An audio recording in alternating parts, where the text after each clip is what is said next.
28, female, have been eagerly counting down the days until my dream wedding with my fiance, Mark, 30, male. Mark and I first met in college, but we were just friends then. It was only when we bumped into each other years later after our graduation at a mutual friend's party that we started chatting again and eventually became a couple. We have been together for 4 amazing years. To give a bit of context, Mark and I are polar opposites when it comes to dating. Back in college, Mark was this guy everyone knew to be a player. You know, the charming type who had been through a bunch of relationships leaving a trail of broken hearts. It was kind of his thing, and he enjoyed the whole bad boy image. He liked staying in touch with his exes, even after their breakups. On the one hand, I had a simpler love life before Mark. There was just this one guy I had dated back in college. After we called it quits, I decided to cut all ties with my ex. I had never believed in staying friends after a breakup, so it was a clean break for me. When Mark and I started officially dating, it was a surprise to his friends who knew him as the cool, detached dude. Suddenly, he was all about commitment. Or at least that's what it seemed like. It was like he flipped a switch and decided to give the whole relationship thing a serious shot. My drama from my past relationship made me appreciate the fresh start with Mark, who, despite his playboy history, seemed genuinely into making things work between us.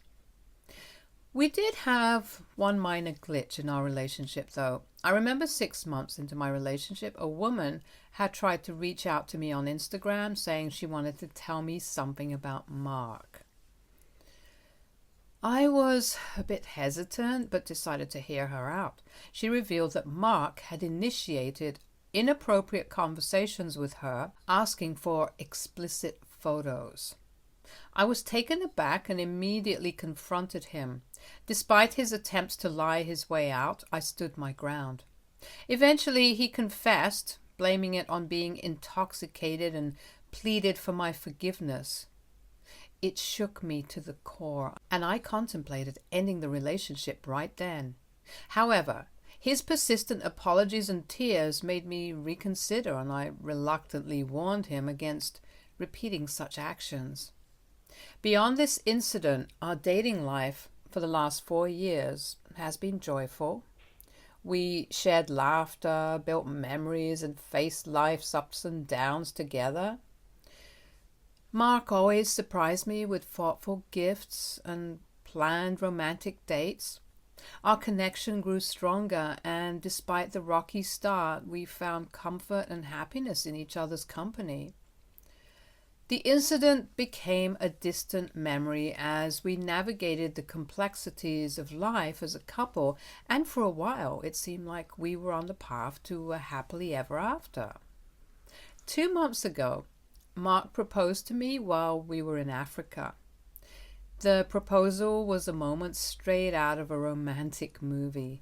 Underneath the African stars, with the sound of the wilderness around us, he nervously stumbled through his words, confessing his love and how I had changed his perspective on relationships. Mark dropped to one knee, and with a shaky hand he pulled out the most beautiful ring I'd ever seen. It was simple, heartfelt, and genuine. I couldn't help but say yes, with tears of joy streaming down my face. As the wedding preparations kicked into high gear, my days were a whirlwind of excitement and anticipation. I immersed myself in the joyous chaos of finding the perfect wedding dress, meticulously crafting our guest list, and selecting the best wedding invitation that would make our day uniquely ours. Meanwhile, Mark was in charge of planning our dream honeymoon. He seemed genuinely thrilled about it, poring over several travel brochures and sharing his visions for our romantic getaway. Little did I know, while I was happily absorbed in the wedding details, something sinister was unfolding behind the scenes. As the wedding date drew nearer, I started noticing Mark spending more and more time on his phone. I even caught him smiling a few times, but whenever I asked him about it, he would say it was just an Instagram reel. We used to have these sweet date nights, but he started drifting into his phone, making me feel like I was talking to a screen instead of my fiance. So one night, during a cozy dinner, I finally blurted out, "Is something up, Mark?" I saw a flicker of hesitation in his eyes, like he was hiding something. Mark immediately dismissed my concerns, telling me I was overthinking and stressing for no reason. He made me feel like I was being irrational, questioning my instincts. Mark even went on to say that I always find a way to overanalyze things and create problems where there are none. Hearing his words, I was left wondering if I was indeed just paranoid. But deep down, the unease lingered and I couldn't shake off the feeling that something was off. I decided to ignore my instincts and brushed it off, attributing it to wedding stress and the natural pre-wedding jitters. Yesterday, while Mark was out, I opened his laptop to check out our travel itinerary. He and I had decided to have our honeymoon in a tropical paradise. This was a place that had long been on our bucket list, hence we were quite excited. While I was printing out the itinerary so I could go through it later, I saw him getting a text message from someone named Boss 2. My curiosity got the best of me, leading me to open the message and unveil an inappropriate picture from a woman I recognized all too well. Despite Mark's misleading contact name, she wasn't his boss. She was a co-worker of his named Martha. I had met her before at one of their office parties. Staring at that image, I felt a mix of shock and disbelief. But it got even worse when I started scrolling up on the messages. The exchanges between Mark and his co-worker, who he deceptively labeled as Boss 2, were filled with messages of how much they loved each other, making fun of me, and discussing intimate details about our relationship. Mark had even told her about my parents, which is a very touchy subject for me. There were multiple explicit pictures that they had sent to each other, and it seemed like they had been having this affair since the first past 1 year. It was a gut-wrenching reality to see the concrete proof that Mark was having an affair with this woman. What intensified the pain was the awareness that she, too, was married. I had met her husband, who was a genuinely nice guy and was probably oblivious to the fact that his wife was having an affair with my fiancé. It was challenging to comprehend the heartlessness exhibited by both her and Mark. Having a secret relationship for so long without anyone finding out felt like a callous betrayal of trust. As I read further into the messages, my hands trembled and my heart sank. Martha spilled to Mark how she could not stomach the thought of seeing our honeymoon pictures, not wanting to witness him with anyone else. Mark, in response, reassured her, claiming he belonged only to her.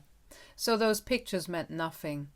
She kept questioning why he wanted to marry me, and he bluntly said he had been with me for so long that he was just comfortable staying with me. In response, Martha shared that it was the same with her husband. She had stuck around because he could give her everything she had ever desired. They kept chatting about how adeptly they had concealed their affairs, convinced we would never find out. Shockingly, they had also planned to meet during our honeymoon. She had somehow persuaded her husband to vacation at the same destination we were heading to. The plan was for them to act surprised upon seeing us and then find a way to secretly meet up. I didn't even realize, but tears were streaming down my face by this time. The pain felt heavy in my chest, making it hard to catch my breath. I decided to take screenshots of all their messages from last year. The rest of the day I walked around in a daze, their betrayal echoing in my thoughts. I just did not know how to confront him regarding this. To make matters worse, Mark called me in the evening with an excuse that he had to work late. This call was the final blow, crushing the last shreds of hope in my already broken heart. I lay in our bed the entire night, consumed with emotions as I continued to read their messages from the screenshots I had taken on my phone. My initial shock slowly started turning into a blend of anger and sadness. I couldn't fathom how Mark could betray our relationship, especially as we were on the brink of celebrating our love, planning our romantic getaway while he secretly schemed with his affair partner. Felt like a harsh twist of fate. I decided that I had enough of this and wanted him to feel what I was feeling. Revenge brewed in my mind as I pondered the perfect way to turn the tables on Mark. Mark returned late at night, and I pretended to be asleep, so I didn't have to bother talking to him. This morning, the first thing on my agenda was tracking down Martha's husband on Facebook. I sent him a message asking for a meetup to discuss something crucial about Martha. I emphasized the need for discretion, and I am hoping he keeps it from her. As I jot down this post on Reddit, I'm eagerly awaiting his response. Mark has no idea what I'm planning for him. He has no inkling that I am about to reveal his affair to everyone, stripping away the last shreds of his dignity. I plan to forward Martha and Mark's messages, not their explicit pictures, to each of his co-workers on their work group chat via Mark's phone. I'm going to make sure everyone knows why I am going to call it quits. For now, I have chosen to play along with Mark, acting as though I'm oblivious to his deceitful plans.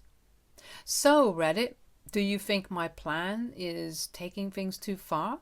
Will I be the a-hole if I expose Mark's affair as well as ruin Martha's relationship with her husband? Update 1. Martha's husband, Jack, replied back to me on Facebook. I had been on edge for a couple of hours waiting for his response. When he asked why I wanted to meet, I spun a little white lie about planning a birthday surprise for Martha, given that people knew my husband and Martha were close. I prayed that he would not see through my lie and agreed to meet up. We ended up meeting at a cafe near his workplace. When we sat down with our coffees, he straight up called out my lie, pointing out that Martha's birthday wasn't around the corner. I sheepishly smiled remorsefully and insisted that it was crucial for us to meet, as it involved my fiance and his wife. His brow furrowed in confusion, and I pulled out my phone to show him all the screenshots I had taken from Mark's laptop. He went through all of them and was just as shocked as I was. I continued to explain everything, spilling the beans about Mark and Martha's affair. Jack's jaw tightened and he just shook his head in disbelief. He asked me how long I had known about this, to which I informed him that I had just found out about it last night. I could see the hurt in his eyes, like he couldn't believe his own wife would do this. I questioned Jack about their upcoming vacation plans, and he gave me this puzzled look. I laid it out for him, revealing that my fiancé and Martha had schemed this whole thing. I told him how they wanted all of us to end up at the same place. All this to pull off a fake surprise and actually have a secret rendezvous. The whole thing left Jack even more bewildered, and I could see his face change colors. I could sense Jack going through the same roller coaster of emotions that I had been on, and I felt sorry for the both of us. Jack looked up at me, sharing how he had no clue Martha could pull off something like this behind his back. Then Jack dropped a bomb. They were trying for a baby, planning to move to a bigger house and start afresh. He revealed that he had noticed a slight change in her tone and her attitude, but had attributed it to work stress, as she often stayed out late working. I opened up to Jack, sharing how Mark had been pulling the same act with me since last year. Glued to his phone, and when I called him out, he tried to mess with my head and gaslight me. Jack then asked me what I planned to do next with the evidence I had collected. I laid out my plan honestly, explaining how it involved his wife too. I said I would keep Martha's name out of it if he wasn't cool with it. But Jack surprised me. He shook his head, saying Martha betrayed me too by getting involved with my fiance, so I had every right to spill the beans. I nodded my head in agreement and asked Jack about his next course of action. He shared that after seeing their convo, he could not see a future with Martha anymore. He had always wanted to start a family, but what she had done to him, he did not want her to be the mother of his children. It was clear he was gearing up for a divorce. Jack requested all the screenshots I had taken through AirDrop so he could show them to his lawyer. Before he left, we exchanged numbers. Jack gave me a heads up to first break up with my fiance before I revealed his dirty truth in case he reacted violently. I assured him that was my plan, as I was planning to quietly move out of our house while my fiance was at work tomorrow, leaving him to return to an empty place. I have got a lot on my plate in the next few days as I put my plan into action. I will circle back with an update once everything's in motion. Update 2. I know it's been a few weeks since my last update, and I would like to reassure everyone that I am perfectly fine and I'm doing well. Everything went well as I had planned. First, I moved out of our house while Mark was at work. I asked my brothers to help, and we quickly moved my stuff to my parents' place. Everyone had already been informed about the situation, so they were more than supportive. I thought about leaving a note for Mark explaining the breakup, but in the end I chose to depart without any explanation. I wanted him to feel the weight of my absence, tossing and turning at night, questioning why I left. I removed the engagement ring and put it on his dining table, as I wanted nothing to do with him anymore. I removed all our pictures from social media and blocked him from everywhere. Even though I was heartbroken and knew that I would eventually break down crying again, my parents comforted me, emphasizing that discovering the truth before marriage spared me from enduring this pain and heartbreak later on. Their words resonated, and I found solace in the agreement that, tough as it was, knowing the reality now was a silver lining for my future. True to form, Mark began bombarding my parents with a barrage of calls and text messages, inquiring about my whereabouts. I could envision him arriving home, finding all my things vanished and the ring left on the dining table. He kept begging my parents to give him a chance to explain to me. My parents, who have always been protective of me, stood firm in shielding me from Mark's attempts to reach out. They made it clear to him that there was nothing he could do to mend the relationship. My father, with a firm resolve, expressed his disappointment and instructed Mark not to show up in front of him ever again. Imagining Mark's fear, I couldn't help but smile, knowing he had always been scared of my 6-foot-tall ex-military father. Mark's attempts to contact me ceased after my dad's stern warning. Little did he know this was just the beginning of his troubles. I was well aware that Mark rarely used his home laptop, so I had cleverly scheduled a mass email to be sent the next day, spilling the beans to everyone in his office about his year-long affair with Martha. The email included some screenshots of their conversations, poking fun at co-workers and their boss, which made it even more interesting. This was my way of turning the tables and revealing the truth. As you can imagine, the email was sent as scheduled and turned Mark's life upside down. He must have been shocked to realize that I had uncovered his affair. The truth unfolding in that email was probably a jolt he hadn't seen coming.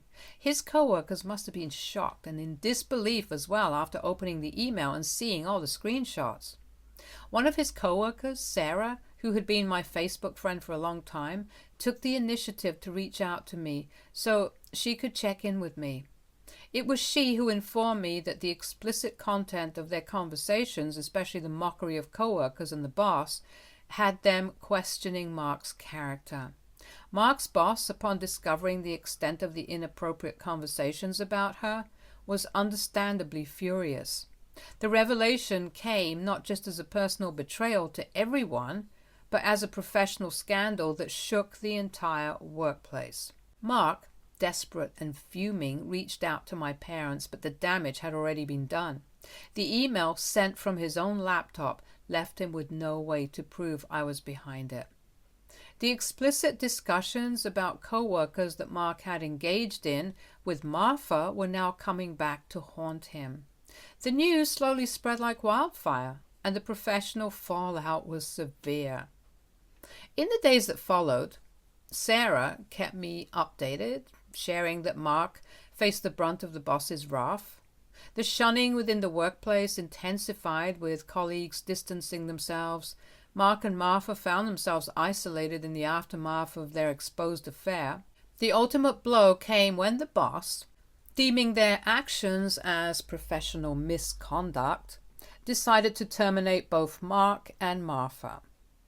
I could not help but feel a strange mix of satisfaction and empathy as I learned about the repercussions he faced in the wake of his actions. Meanwhile, Jack reached out to me as well. He informed me that Martha was fuming and angry that I had exposed the truth about them.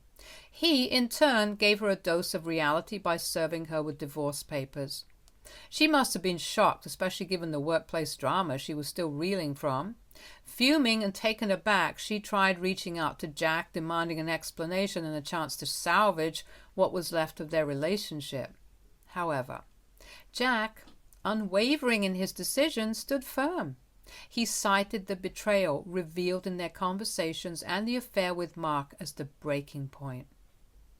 With the truth finally out in the open, there's a newfound sense of lightness and self-assurance. Despite the relief, some days are undeniably tough.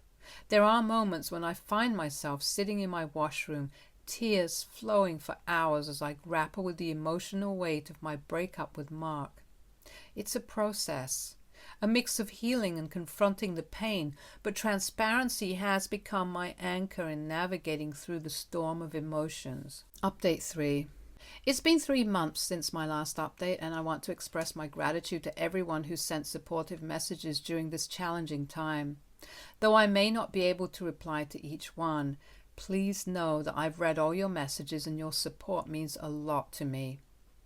To cope with the aftermath of the breakup with Mark, I've been attending therapy. It's been a valuable tool in helping me navigate the emotional complexities and find a path towards healing. Each day brings its own set of challenges, but talking my emotions out with my therapist has been a therapeutic process and has been instrumental in my journey forward. I did meet up with Mark after he showed up in front of my parents' house, pleading for a chance to explain himself. I reluctantly let him in, not wanting the neighbors to be disturbed. Mark started explaining why he had the affair, talking about feeling vulnerable and the emotions that led him to betray our relationship. He tried to justify it by saying Martha had seduced him and he resisted for as long as he could. Mark expressed shock when he found out I knew about the affair and questioned why I never confronted him. I told him it was pretty entitled of him to expect me to wait for his explanation while he was fooling around with his co-worker. I made it clear I didn't need an explanation because I didn't want to be with him anymore. Whatever he tried to say didn't matter when I had no interest in anything he had to explain. Mark was about to continue, but I cut him off, saying I didn't want to hear anything from him anymore. Mark looked taken aback, maybe expecting a different response. He urged me to reconsider my decision and not forget the 4 years we had spent together. I stood my ground, telling him that I could never trust him again. He mentioned how he hated returning to an empty house and planned to move back to his hometown after losing his job. While a hint of remorse crossed my mind, I swiftly reminded myself that all of this was a consequence of his own actions. He tried to push for more conversation, but I shut it down, emphasizing that I was done and didn't want any more explanations or updates about his life. After he realized that I wasn't going to budge, he left, and I closed the door behind him, feeling a mix of relief and sadness. The conversation with Mark served as the closure we needed. I am glad he hasn't attempted to reach out since then. Apart from therapy, I have been putting in effort to secure a new job. My goal is to achieve financial independence, allowing me to move out of my parents' place and into a space of my own. I'm grateful for the unwavering support from my family. My brothers make it a point to meet up with me on weekends, ensuring that I'm doing okay. Living with my parents again has been a positive change, bringing a sense of familiarity I haven't experienced since college. As I navigate this period of transition, I find myself appreciating the way my life has unfolded. It's a reminder never to doubt my instincts again, which proved to be a reliable guide. This experience, though difficult, has become a catalyst for self-discovery and resilience. Moving forward, I'm determined to find solace in the familiar while carving out a new path forward. Stay tuned for more stories from our girl relationships.